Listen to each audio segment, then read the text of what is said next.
can't get it back on without the right fuse.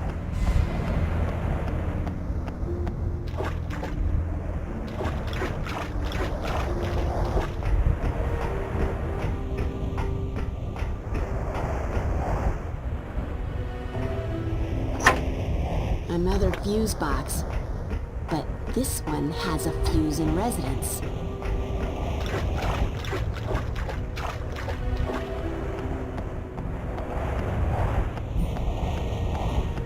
Generator switches off and I can't get it back on without the right fuse.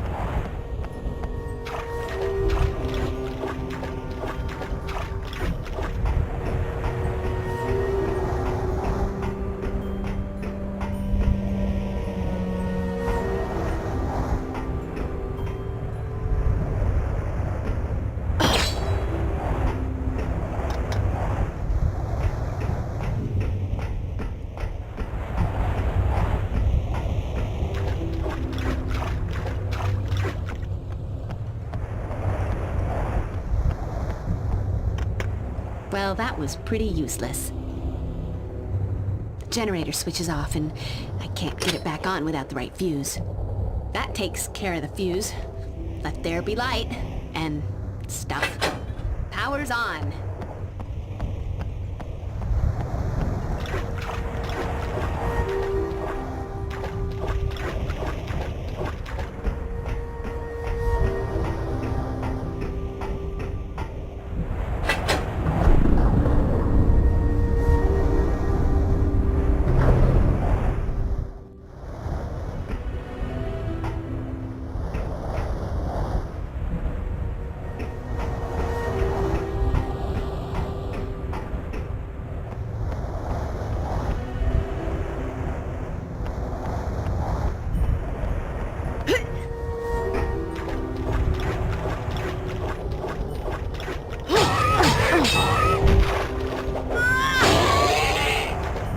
Score one for the Slayer.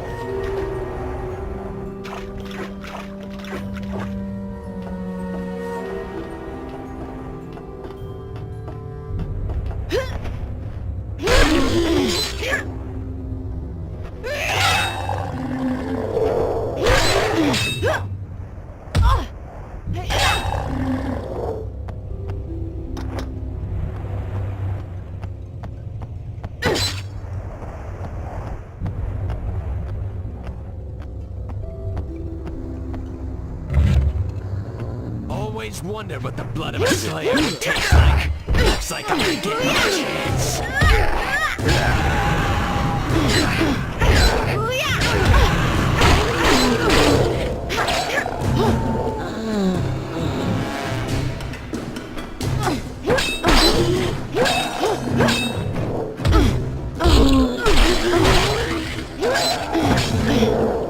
Hopefully you'll have the common sense to stay dead this time.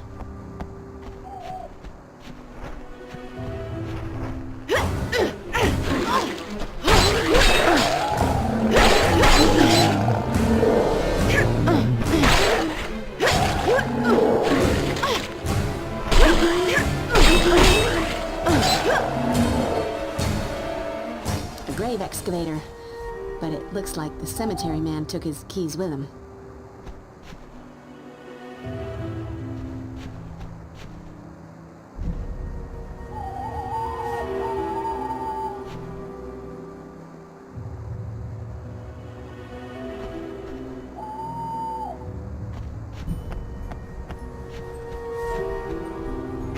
It's locked, but there's light coming from inside.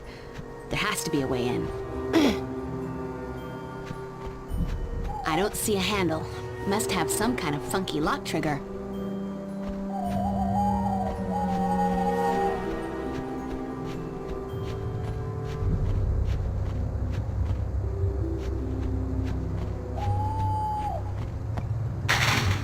Little pigs, little pigs. Ah, never mind. I'll find another way. They just don't make them like they used to.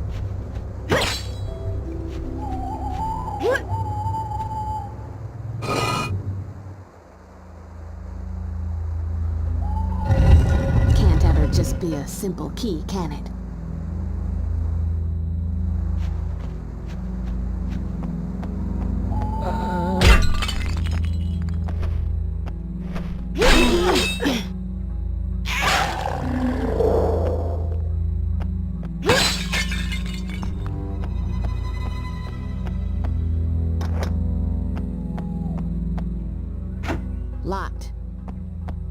the security around here?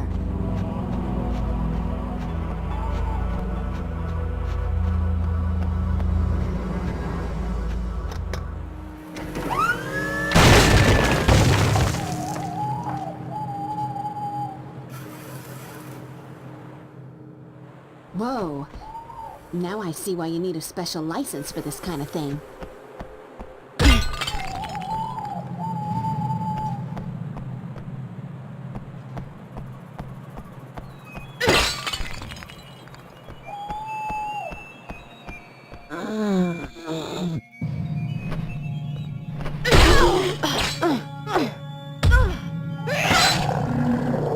Hopefully, you'll have the common sense to stay dead this time.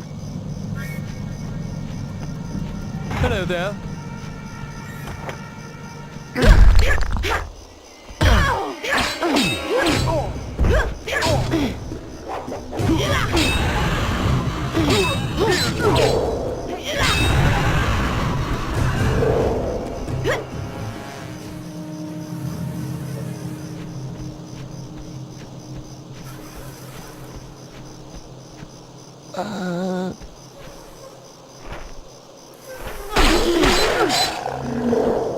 You know what? It's good to be me.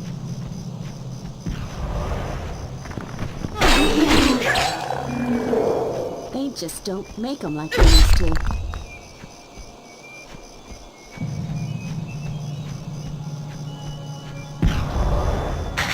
Mom always said my natural charisma would open doors. Just not this one.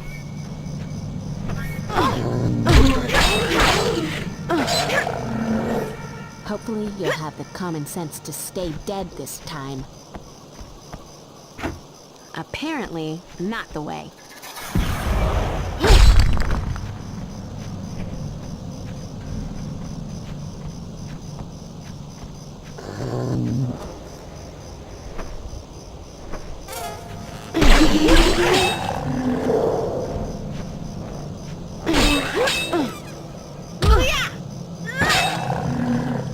Hopefully you'll have the common sense to stay dead this time.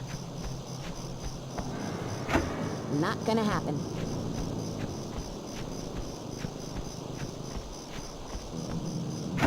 Little pigs, little pigs. Ah, never mind. I'll find another way.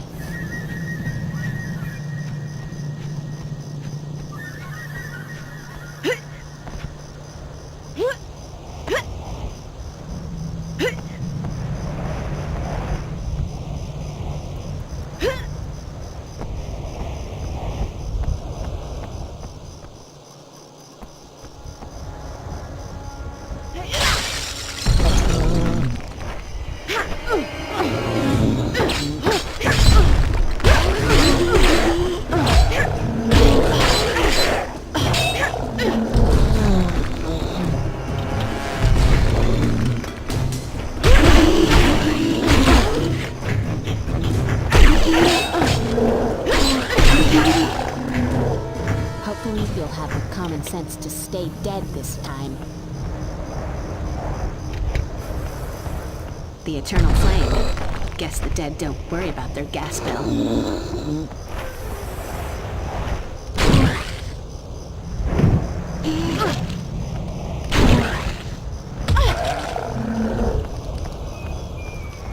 Burn, baby, burn.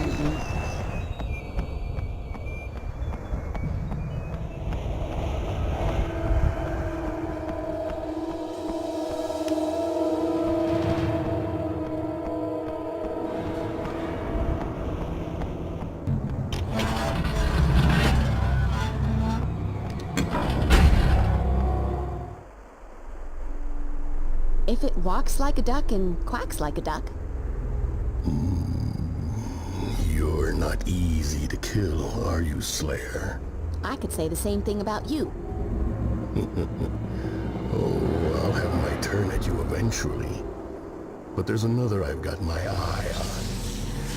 You're just the appetizer.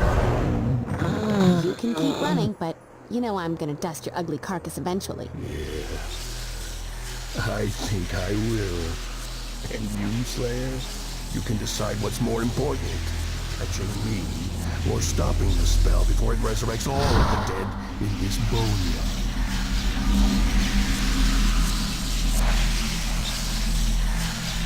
Oh my god, no. Mom.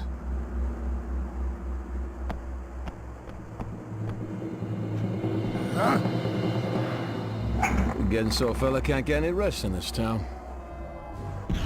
Best take care of all this zombie rubbish now. Save it for later.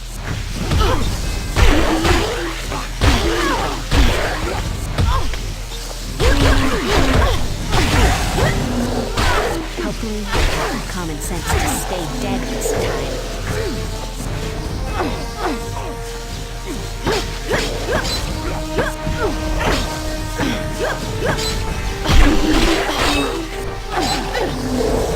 They just don't make them like they used to. You know what? It's good to be here. Those dead guys, they're so fragile.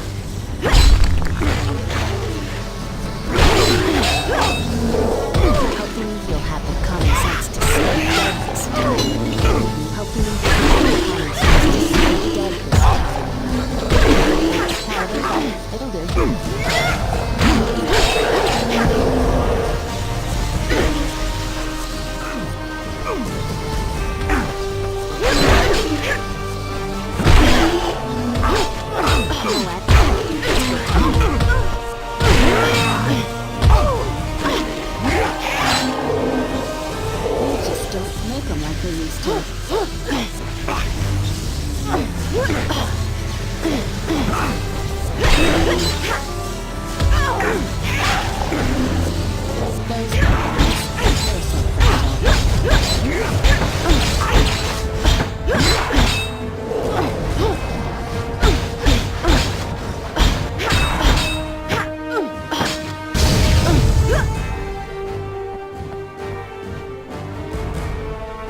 Well, that was a rude awakening.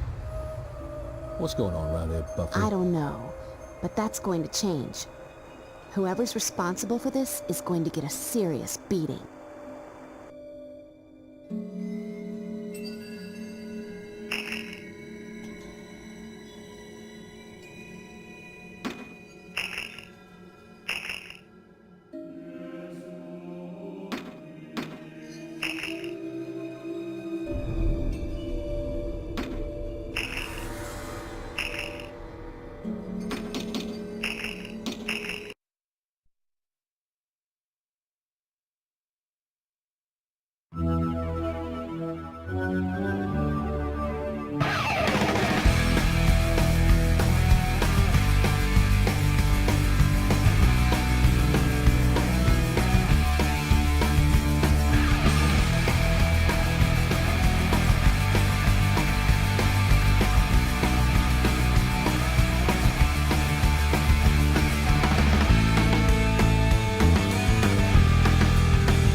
Buffy, you know, you have that inn.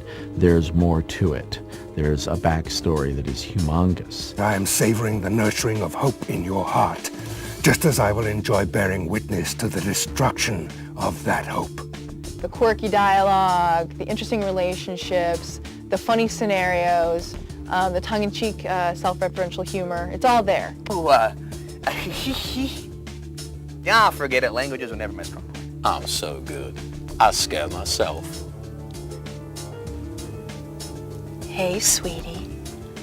I've been waiting for you.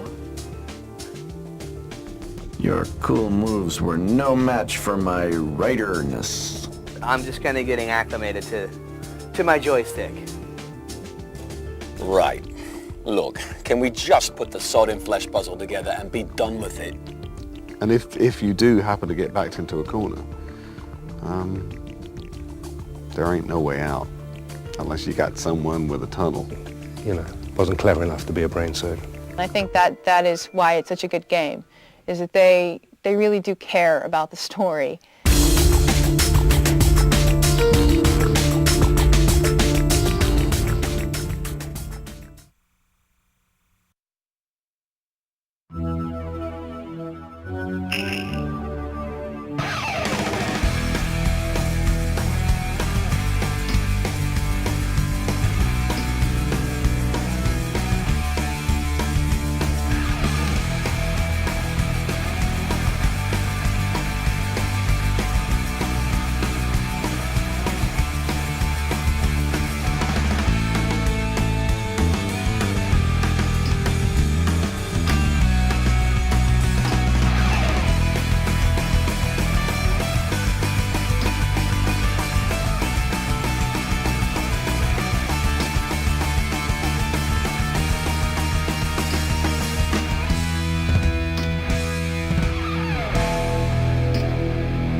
I've always been a genre writer, and proud of it, and always will be.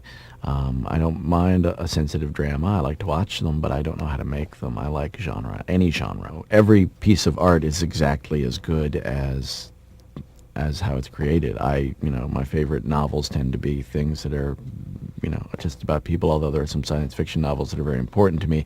War and Peace, not so much with the spaceships and the vampires, but I do think that science fiction and fantasy are incredibly overlooked. That genre is completely overlooked as a great base for telling stories that can encompass all range of human emotions and experience and history and sociology, and people tend to write them off as kind of lesser, when in fact I think they take a great deal of intelligence and concentration to both to create and to engage in.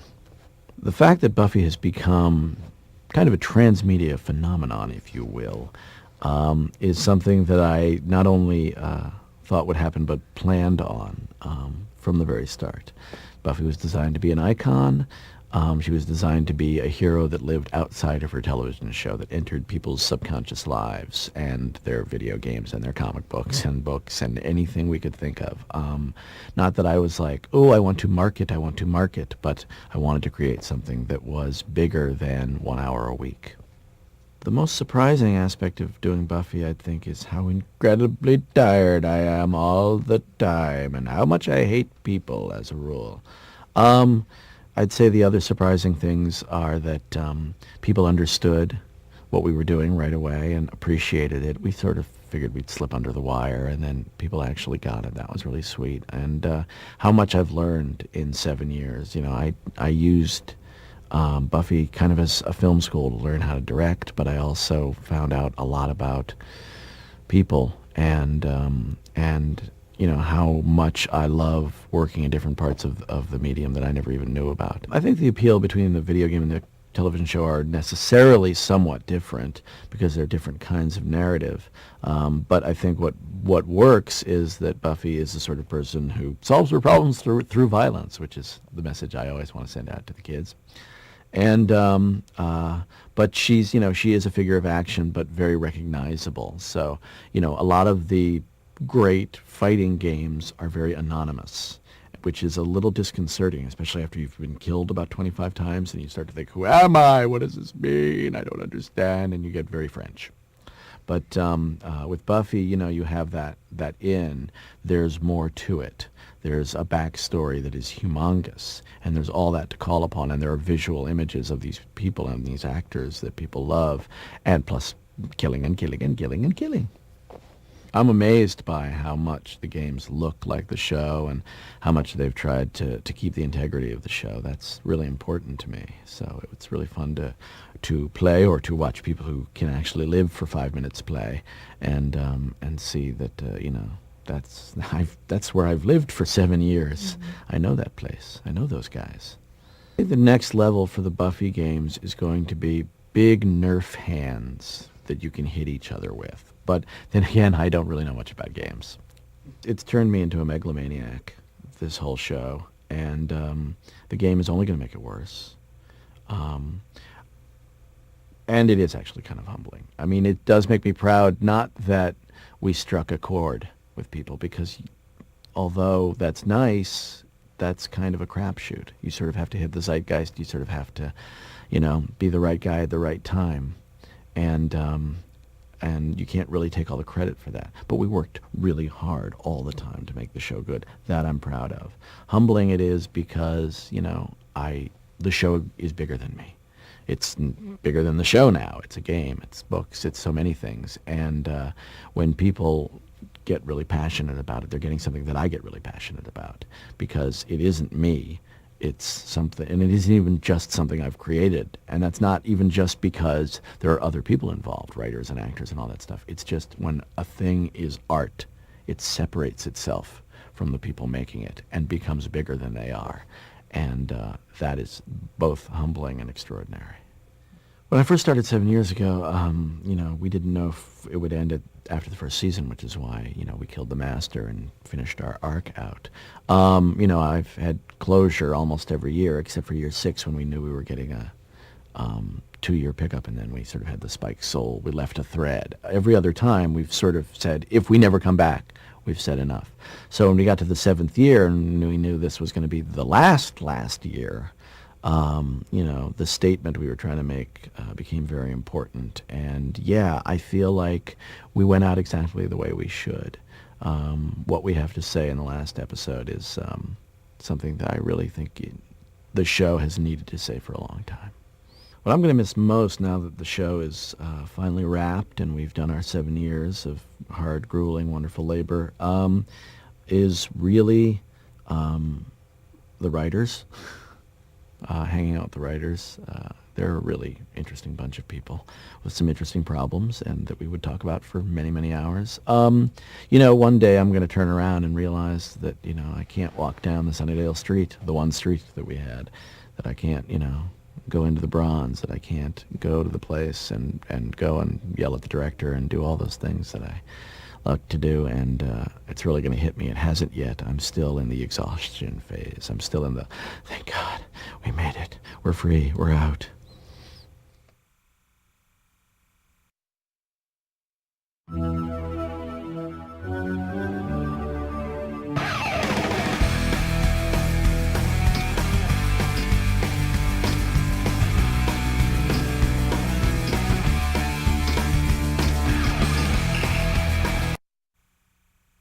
Yeah, I'm a big faker. I'm not from England. I'm from Northern California. And I did a lot of stage before I came to Los Angeles. So stage actors can do pretty much any accent that they could get paid for. So the European accents I can do well. Asian accents I don't know about. But yeah, big faker. I've had 7 years to kind of perfect this accent, so it's gotten a little better. Watch the first episodes, though, if you want to laugh. A screen kiss is a very different thing than a real kiss. You're concentrating so hard in trying to get your light in your eyes and not get in her light. and then not making the lips go all crazy and effed up and stuff. And so it's really technical. It's a lot actually like stunts. So I don't know what it would be like to really fight with Sarah, and I also really don't know what it would be like to kiss her, because I really haven't really kissed her. That's not really what people want to hear, but this is the truth. You know, it's like kissing my sister. It's weird. Sarah and I have that, really, she's like my kid sister, and we're good friends, and we get along really well. As soon as I started kissing Buffy, everything changed. And I started getting my ass grabbed. People would chase me out of the pizza parlor. I couldn't do my laundry at the mat anymore and I figured it out, because I thought, am I getting hotter, or like, am I suddenly different? When we make Buffy the Vampire Slayer, what we're doing is providing a vicarious experience so the audience can be Buffy for that hour, so that they can slay those vampires and get in that danger. So what happens when you kiss Buffy is that you've kissed every girl who's watching the show. You've made out with them already, so you're already their boyfriend. So it just bumped up. It was pretty funny. Overseas, it is 10 times more intense. It is literally Hard Day's Night with fans rushing past police blockades, running blocks, trying to get into a little deli or something to get out of the way. And terrifying, but in the best way. Yes, Spike's journey on the show has been a long one.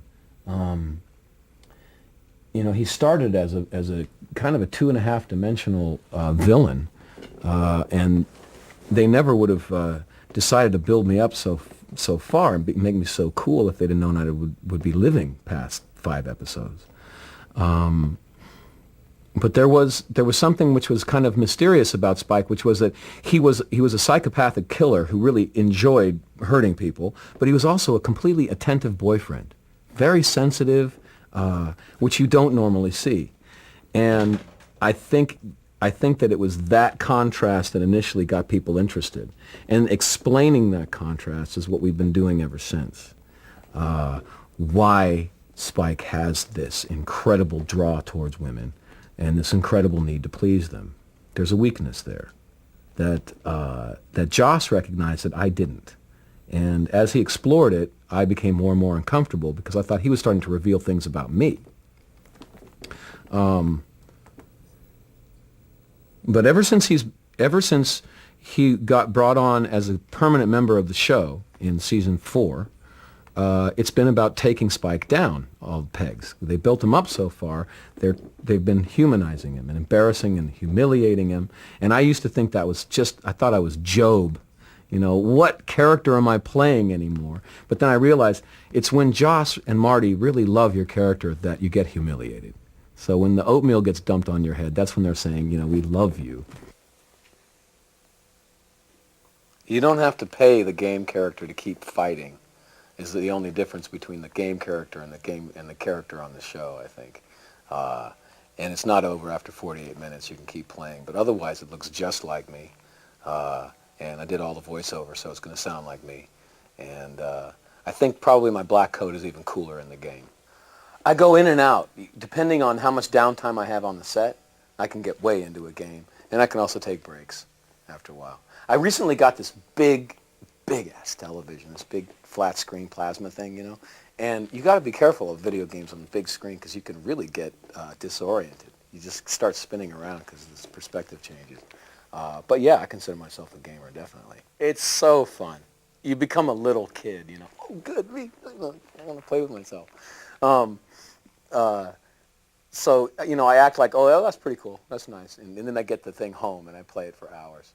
Look at me. Let me do this again. See that? Yeah. Bounty Hunter would be my all-top favorite. That was fabulous. Spy Hunter is very hard to learn. The vehicle's kind of slow to maneuver, but, you know, you get to drive and shoot. And you don't get much better than that since Twisted Metal.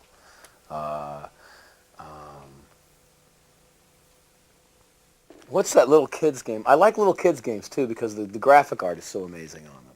Zapper. I thought that was fun. Kind of hard too, actually. Obi-Wan was a good game. I thought a nice game, although I thought the color needed to be a little brighter. Buffy the Vampire Slayer, great on all levels. I became addicted to Buffy the Vampire Slayer. I just couldn't wait to get home. I was like, I am Buffy. I'm killing those demons.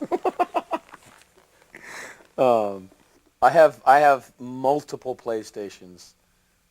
I have 4 in all the different areas of my life. I have different places I live, and there's a PlayStation everywhere. There's a PlayStation in my home here. I have a home in Northern California. There's a PlayStation in my trailer, and then I've got one over at my brother's house, just when I go over there. Yeah. How many games do you have? 40, 50. It's my favorite thing to go to Best Buy and just check out the new games, man. That's just like you know, the new DVD, that's a nice thing. But when the new game is out, that's a big deal. The only difference between acting on the set and doing the voiceover for the video game, is that in the video game, you just have to heighten it just a little bit. The way we do the acting on Buffy is very straight, very low-key, down-to-earth, very flat line readings, because that's where the humor can kind of bounce off of. And if we found that if we get too broad in the acting, it just devolves into parody. Hey guys, if you're fans of Buffy the Vampire Slayer, check out this game, Chaos Bleeds. You will love it. If you're not a fan of Buffy the Vampire Slayer, play the game. You will be.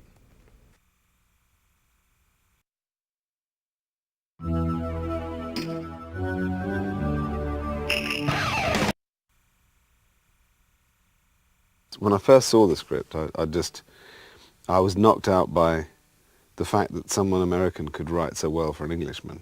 Because usually, you know, we say silly things when Americans write for us, because that's the way English people talk. But Joss has got a real handle on how we English speak. And it was just, I mean, I loved the fact that there was so much humour, so much arch humour, and so much irony, and so much, don't know, kind of colour and warmth to the character. It was multi-dimensional. It wasn't just, I am your stock silly Englishman. And it also, as time has gone on, I love the fact that there's a dark side, which is great to play, because it just gives you a lot of scope. And I did for a long time play villains. I do definitely have a dark side, and it's something that I've worked on for a few years, trying to sort out my dark side. But it's more about, I have anger issues. So does Charles. I guess there's, you know, I mean, as you grow older and you get sort of more about the craft and what acting is about, you actually get closer to yourself, and it's less about sort of putting on funny voices and funny clothes and pretending to be somebody else. It's more about exploring facets of yourself. Giles versus Ripper, who wins? I think they probably would just beat each other into a pulp, because they are one and the same person. There is no, you know, it's just like, I haven't seen it, but this, you know, the Nicolas Cage movie, is it adaptation? Whatever the fuck is it? You know, it's a no contest, because ultimately they both have the same intellect, they both have the same wits, they both have the same, you know, it's literally just one side of a person. It would just be a rather unfortunate puddle on the floor, I think. Some of the fan fiction is very saucy, and they do put me together with people that I wouldn't normally have put myself together with. For instance, no, I mean, you know, I can't know Giles and Willow. I mean, come on, please, not right. It's really not, you know. No, don't do it anyway. But no, in general, I mean, I have a great time at fan conventions, and I especially I love the question and answer sessions, just because I have good fun. Comic-Con is just scary by just the size of it, just the sheer dint of its size. And when we first, I don't think she was with us actually, but when we first did it, when Buffy did it, it was great. We did the question and answer session, and then they walked us down to the floor, and they surrounded us with this security force that was like the X-Men. it was like, what's going on? And in fact, if we just walked across the floor, as I've been a couple of times, and I just move around quite happily, and people recognise you occasionally, you know. If you do just need to keep an eye out, because if someone sees you and comes and asks you for your autograph, you've got to be able to do it quick and get out, because once it starts, there's no way out. And if you do happen to get backed into a corner, there ain't no way out unless you got someone with a tunnel. Yeah, I mean, the difficult, but you know that thing of what, you know, I mean, I've done it a couple of times, not stalked anybody, but if I've seen somebody, you kind of do go a bit kind of, whoa. I mean, standing next to Elliot Gould in a shopping line. You can't, you know, and it was, I mean, I've gone up to people a couple of times and just said, I really like your work, you know. And when people do that, it's lovely. It's really nice.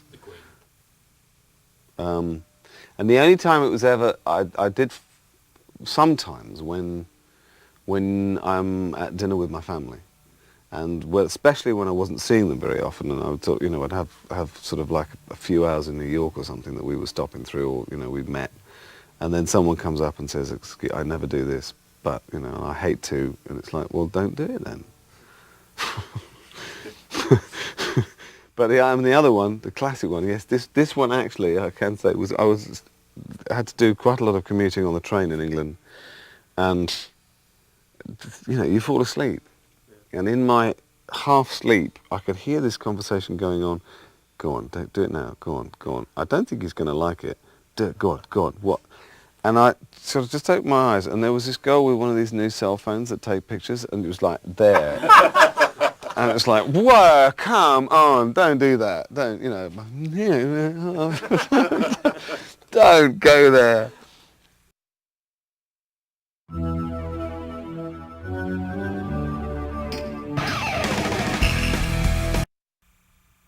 I started out dancing and segued from dancing into acting because I liked being on stage, but I didn't actually like the discipline of the dancing. I just liked having people do this.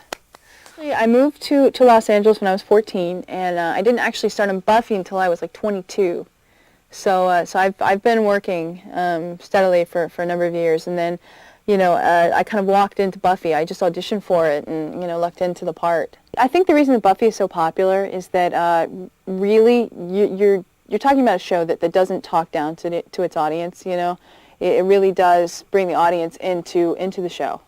It's about a young girl who, you know, kicks butt, you know, but it's not just about a young girl who kicks butt. It's about a young girl who's, you know, trying to find her way in this world, who is on her own, but yet, you know, has this family of friends, really, that help her.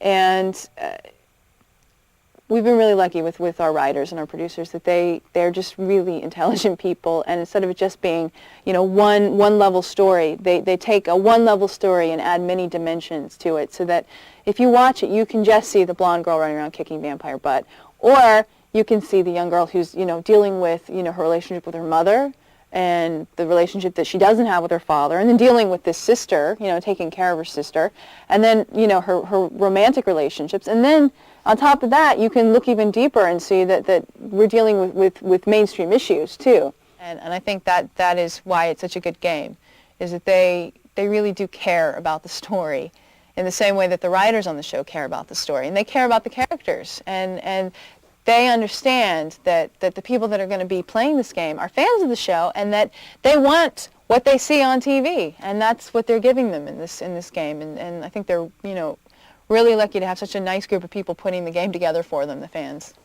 What's wonderful about conventions is that you get to meet the people that watch your show. You get to meet the people that basically allow you to make a living.